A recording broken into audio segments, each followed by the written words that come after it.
बघा गाईस कसं प्रॉपर मंदिर आहे आणि त्या साईडला पण एक छोटीशी खिंड आहे आणि जिथून आय थिंक तो सूर्यप्रकाश आहे तो बाहेरून आतमध्ये येतोय त्यासाठी ती खिंड आहे.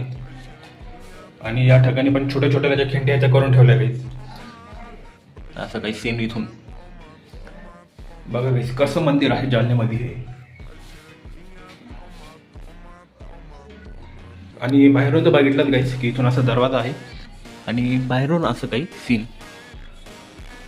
हा पूर्ण परिसर आहे काहीच आणि बाहेरजोला एक घर आहे आणि इथून असं काही आणि फार छोटंसं मंदिर आहे काहीच आणि जे की फार छान पद्धतीने बनवण्यात आलेलं इथे एकदम भारी बनवण्यात आलेलं आहे गाईस. आणि काय मी ते गाईस किती जुनं असेल मंदिर आहे. जरी मला इथे माहिती काढण्याचा प्रयत्न करतो मी जर इथं कोणी माहिती द्यायला भेटलं मला तर.